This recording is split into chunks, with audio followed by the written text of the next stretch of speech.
Pedangdut Cita Citata mengungkapkan dirinya mengidap penyakit autoimun.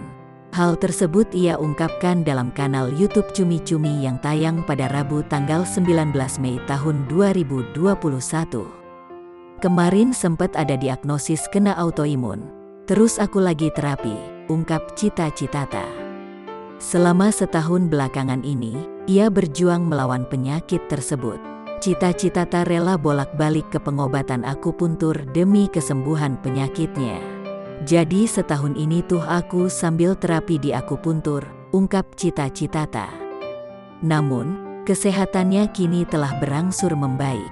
Saat ditemui, Cita Citata dalam kondisi kulit yang bersih tanpa ada bercak kemerahan akibat autoimun.